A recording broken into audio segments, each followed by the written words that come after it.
Hello friend, welcome to my YouTube channel में आपका स्वागत है। कल हमने जो है कूलम्ब्स लॉ डिस्कस कर लिया था और आज हम जो है जो Coulomb's law and gravitational law में डिफरेंस और सिमिलरिटीज़ देखेंगे क्या क्या है।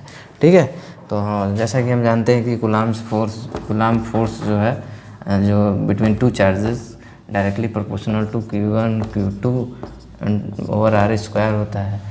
सिमिलरली जो है कि ग्रेविटेशनल फोर्स जो है F directly proportional to M1 into M2 over are square.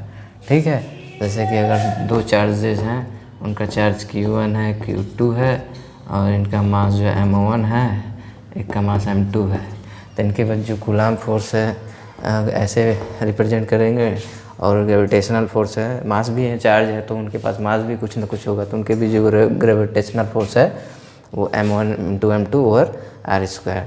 तो दोनों बोथ टाइप के force inverse square force law को फॉलो कर रहे हैं। ठीक है, दोनों सेम टाइप के लॉ को फॉलो कर रहे हैं।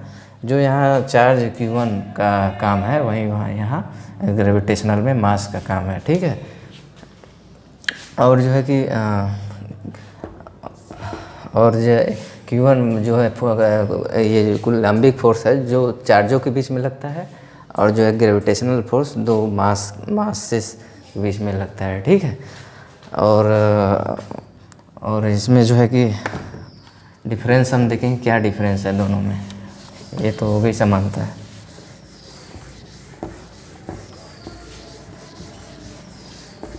क्या डिफरेंस है? डिफरेंस जो पहला टाइप का डिफरेंस है दोनों में, कूलम्ब्स जो है कि कूलम्ब्स लॉ जो है कि कूलम्ब्स लॉ में attractive as well as repulsive दोनों टाइप के फोर्स होते हैं। माने इसमें अट्रैक्टिव दो चार्ज सिमिलर चार्ज के बीच में रिपल्सिव और दो अपोजिट चार्ज के बीच में रिपल्सिव फोर्स होते हैं। ठीक है, जैसे क्या प्रूफ हो रहा है, F is directly proportional to Q1 Q2 over are square.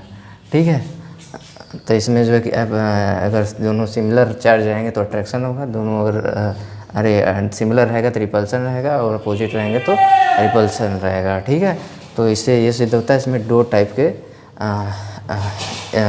के चार्ज रहते हैं। ठीक है, और सेकंड जो है कि जबकि जो है कि उसमें जो है कि ग्रेविटेशन में F is directly proportional to M1 M2 और आर स्क्वायर। ये ऑलवेज अट्रैक्टिव रहता है, always attractive and repulsive both repulsive दोनों काइंड के हो सकते हैं। जो कूलम्ब फोर्स है रिपल्सिव, बट ये जो है ऑलवेज जो है अट्रैक्टिव इन नेचर होते हैं। ठीक है, हाँ, सेकेंड जो है डिफरेंस क्या है, सेकेंड डिफरेंस ये है कि जो कूलम्बिक फोर्स है वो जो है मीडियम पर डिपेंड करते हैं। Coulombic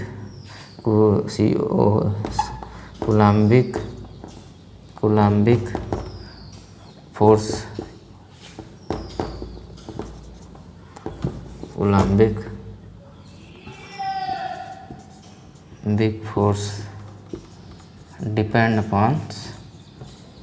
depends on medium.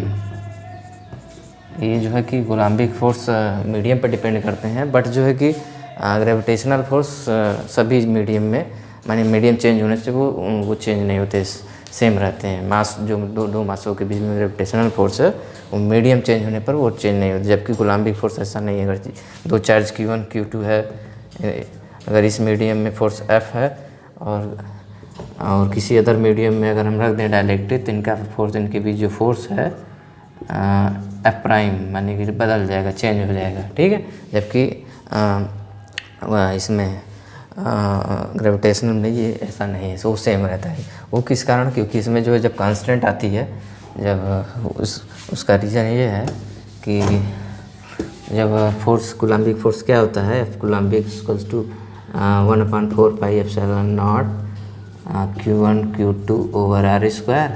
Gravitational force F gravitational to G M1 M2 over are square. इसमें जो है कि ये मीडियम चेंज होने पर ये जो है एप्सिलॉन चेंज होता है, एप्सिलॉन किसी मीडियम में ये है तो ये चेंज होता है एप्सिलॉन, जबकि यहाँ ग्रेविटेशनल ये यूनिवर्सल कांस्टेंट है, ये हमेशा समान रहता है सभी जगह, इसलिए ये समान रहता है, ये इसी कारण है। ठीक है, तो ये दोनों के बीच में डिफर होता है। अब दोनों के बीच माने कि दोनों कितना माने रिलेटिव स्ट्रेंथ देखेंगे। रिलेटिव स्ट्रेंथ क्या होती है दोनों फोर्सेस का, रिलेटिव स्ट्रेंथ क्या है, कूलम्बिक फोर्स और ग्रेविटेशनल फोर्स का रिलेटिव स्ट्रेंथ क्या, रिलेटिव स्ट्रेंथ में जैसे कि अगर दो प्रोटॉन हो और यहाँ 2 इलेक्ट्रॉन हो, तो इनके बीच जो है कि 10⁻36 इनके बीच 10⁻43 माने 2 प्रोटॉन हैं, उनके बीच जो है कूलम्बिक फोर्स है वो 10⁻36 टाइम ऑफ ग्रेविटेशनल होता है, जबकि इलेक्ट्रॉन के बीच में जो कूलम्बिक फोर्स है वो 10⁻43 टाइम्स ऑफ ग्रेविटेशनल है। इसका मतलब ये होता है कि जो Coulombic force is strong, Coulombic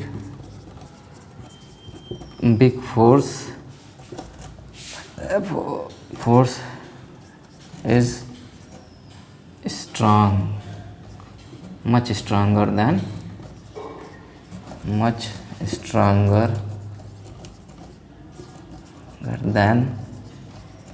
gravitational। इससे आप देख सकते हैं 2 प्रोटॉन के बीच में जो है कि Coulombic force 10⁻36 time of gravitational है, जबकि 2 इलेक्ट्रॉन के बीच कूलम्बिक फोर्स जो उनके बीच में ग्रेविटेशन है उसका 10⁻43 टाइम, यानी इतना ज़्यादा ये डोमिनेंट रहता है इस ग्रेविटेशनल फोर्स वीक फोर्स होते हैं। ठीक है, तो इतना ये दोनों के बीच में कंपैरिजन हो गया, ये कोई थोड़ा सा दोनों फोर्स के बीच में देखना चाहिए। तो हमारा कूलम्ब्स लॉ ख़त्म हो गया पूरी तरह से। अब जो है हम इलेक्ट्रोस्टैटिक में नया टॉपिक शुरू करेंगे, वो क्या है, फोर्स बिटवीन मल्टीपल चार्जेस। अब हमारा नया टॉपिक है फोर्सेस बिटवीन मल्टीपल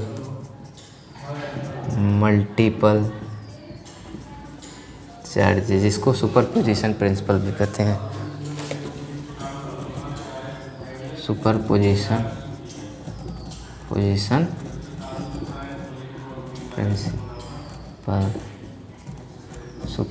प्रिंसिपल भी कहते हैं। ठीक है, ये क्या होता है, ये क्या कहता है, सुपरपोजिशन प्रिंसिपल क्या हमें बताती है। जैसे कि किसी मीडियम में जैसे बहुत ज़्यादा एक से ज़्यादा चार्जेस हों, Q1 Q2 Q3 डॉट ऐसे and so on, n charges है, बहुत सारे चार्जेस हों, तो किसी इंडिविजुअल चार्ज, जैसे कोई चार्ज Q1 है, जैसे इस पर Q2 Q3 Q4 डॉट बहुत सारे ऐसे Qn है, तो जैसे बहुत सारे किसी सिस्टम में चार्जेस हैं, तो किसी इंडिविजुअल चार्ज पर जो टोटल फोर्स होता है वो वेक्टर सम ऑफ दी जो इंडिविजुअल, ये जैसे vector sum of the all the charge forces due to the individual charge on the particular charges. मतलब जो Q1 पर जैसे अगर हम चार्ज निकालें, टोटल फोर्स कितना है F ऑन Q1, तो ये क्या होगा, vector sum of the force on Q1 due to charge Q2 plus F force on Q1 due to charge Q3 and so on plus F1n। ठीक है, माने जो फोर्स जो चार्ज Q1 पर फोर्स जो है vector sum of the individual forces due to the charges 2 3 and जितने भी चार्जेस उसके सराउंडिंग में हैं उनका वेक्टर सम होता है। और ये जो इस पर जो फोर्स F1 है वो अदर चार्जेस के द्वारा इफेक्टेड नहीं है। अगर ये चार्ज जैसे कि इस चार्ज द्वारा ये प्रेजेंट है, इस चार्ज यहाँ चार्ज प्रेजेंट है, ये चार्ज माने ये जो फोर्स इस पर लगा रहा है तो इसके द्वारा ये इफेक्ट नहीं होगा, जो F12 है F13 के द्वारा इफेक्ट नहीं होगा। अगर ये ना होता तो अगर जैसे ये 1 3 और चार्जेस ना होते तब भी ये इतना ही फोर्स लगाता, माने अफेक्टेड नहीं है। सुपरपोजिशन प्रिंसिपल हमें यही बताता है, डेट इज़ क्या बोलता है कि the force which two charges exert मैंने लगाते हैं एक दूसरे पर, exert on each other is not changed by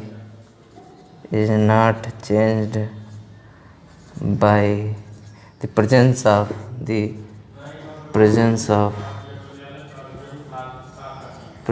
of other charges। ठीक है, माने मतलब है मीन्स इसका the force which two charges exert on each other is not changed by the presence of other charges। ठीक है, माने इस पर जो फोर्स है इसके द्वारा जो लग रहा है इन सब और सबों के द्वारा के प्रेजेंस से इफेक्ट नहीं उतना है जो पहले लगती थी। अगर ये प्रेजेंट ना होते ये सब चार्जेस तो इस पर F12 लग रहा है, तो अगर ये प्रेजेंट है तब भी इतना लगेगा, इसीलिए इसको सिंपली वेक्टर एडिशन कर सकते हैं हमें। ठीक है, इस प्रिंसिपल के द्वारा हम यही समझते हैं। ठीक है, तो अब हम देखते हैं इसको टोटल ऐड करके जो फोर्स से कितना लग रहा है सुपरपोजिशन प्रिंसिपल से। ठीक है, तो ये मिटा रहा है। तो चलो अच्छा, अब ये फोर्स हम इस पर देखना है Q2 के द्वारा, Q3 के द्वारा, Q4 के द्वारा, Qn है ये। ठीक है, तो इसके द्वारा मान लो इस पर फोर्स इस डायरेक्शन में लग रहा है F12। ठीक है, F12। ठीक है, और इसका जो इसके बीच में जो डिस्टेंस है इन दोनों के बीच में R12 है। इसका डायरेक्शन इधर है, यूनिट वेक्टर है R12 है, इसका डायरेक्शन फोर्स का उधर है। और इसके वजह से जैसे कि इसके बीच में डिस्टेंस Q3 और Q1 के बीच में R31 यूनिट वेक्टर, इसका डायरेक्शन भी यही है। Q4 का भी डायरेक्शन निकाल सकते हो। ठीक है, इसका डायरेक्शन इसका ये F31 है, F41 है। ठीक है, तो ऐसे हम निकाल देंगे। अब हम निकाल रहे हैं इस पर फोर्स, तो हम F12 क्या होगा, F12 माने चार्ज, अरे force on charge Q1 due to charge Q2 क्या होगा, जैसा जानते हैं कूलम्ब लॉ से 1/4πε0। ठीक है, और दोनों चार्ज क्या है, Q1 पर 2 है तो Q1 Q2 ओवर इनके बीच में डिस्टेंस क्या है Q1 और Q2 के बीच में R12 का स्क्वायर हो गया। और यूनिट वेक्टर किस डायरेक्शन में, फोर्स का डायरेक्शन R12 के पोजीशन वेक्टर का यूनिट वेक्टर का डायरेक्शन ही इसका फोर्स का डायरेक्शन है, इसका ये वाला डायरेक्शन। ठीक है, ऐसे जो है कि F13 भी निकालेंगे हम, तो कितना आएगा फोर्स, इसका मतलब ये है कि force on charge Q1 due to charge Q3। तो ये सिमिलरली ऐसे ये हो जाएगा 1/4πε0 Q1 दोनों का मैग्नीट्यूड, दोनों का चार्ज का प्रोडक्ट, और दोनों के भी डिस्टेंस R13 ले रहे हैं। ठीक है, 1 और 3 के बीच में डिस्टेंस, इसका डायरेक्शन 13 का यूनिट वेक्टर डायरेक्शन में है। ऐसे जैसे हम nth चार्ज के लिए ले लें, nth चार्ज द्वारा force on charge Q1 due to charge Qn 1 पर nth चार्ज द्वारा फोर्स, ये ऐसे हम रिप्रेजेंट कर रहे हैं। ये क्या हो जाएगा, सिमिलरली ऊपर जैसे है 1/4πε0 Q1 इंटू Qn दोनों का मैग्नीट्यूड और R1n दोनों के बीच डिस्टेंस का स्क्वायर और R1n कैप। ठीक है, ये हो जाएगा इसका। अब हम ये सब जो है कि ये सब माने कि जितने F12 F13 F1 इस वाले इक्वेशन 1 में पुट डाउन कर देंगे। ठीक है, पुट इक्वेशन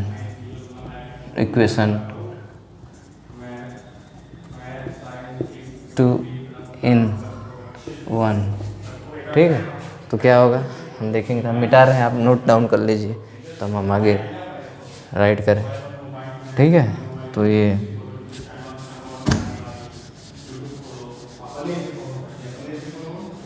ठीक है मिटा रहा। अब जैसे हमें तो याद है, हम डायरेक्ट पुट कर रहा हूँ, आप लोग पीछे वीडियो के पीछे जाकर चेक देख लीजिएगा।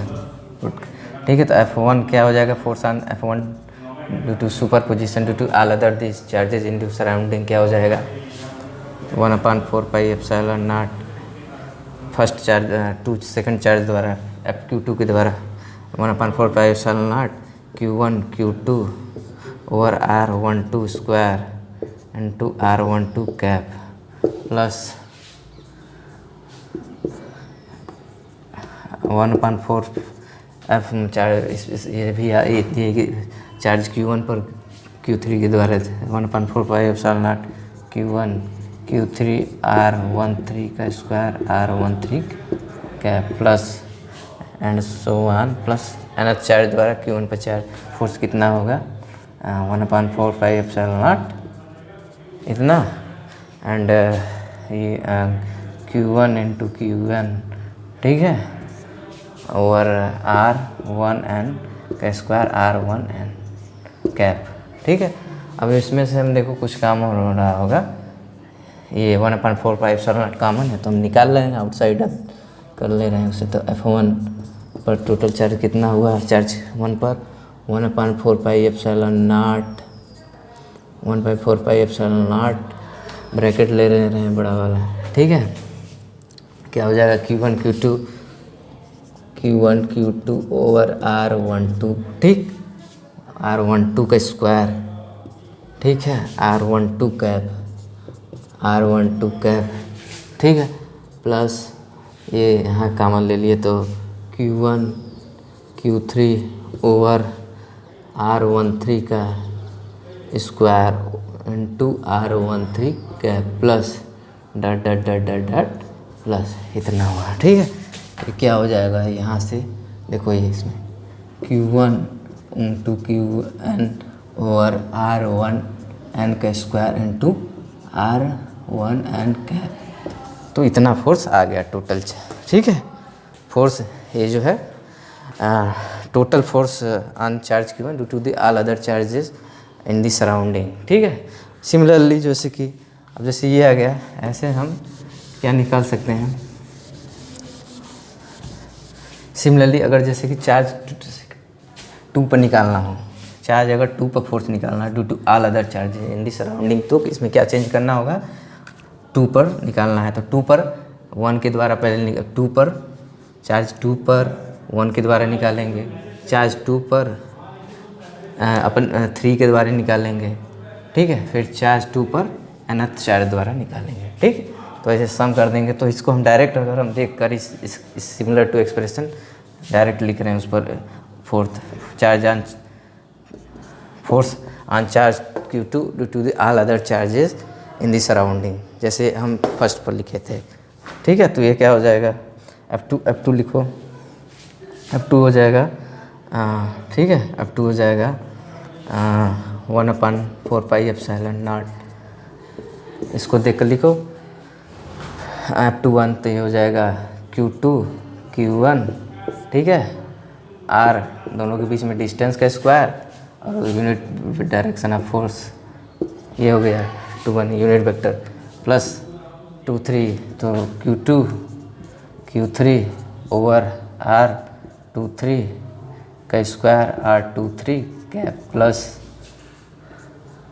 nth चार्ज द्वारा क्या हो जाएगा Q2 Qn ओवर R2n का स्क्वायर इंटू R2n कैप। ठीक है, तो ये हो गया। तो ऐसे आप जो है सुपरपोजिशन प्रिंसिपल से आप किसी भी चार्ज पर due to the all other surrounding charges अगर दिए हैं, बहुत सारे चार्जेस हों, तो हम उससे फोर्स निकाल सकते हैं। तो सुपरपोजिशन प्रिंसिपल से हम यही कैलकुलेट करते हैं। ठीक है, अब मैं सोच रहा हूँ एक न्यूमेरिकल करा दूँ तो कल नया टॉपिक शुरू करूँगी। ठीक है, तो एक न्यूमेरिकल देख लो तब से जाते हैं। सुपरपोजिशन प्रिंसिपल आपका कंप्लीट हो गया।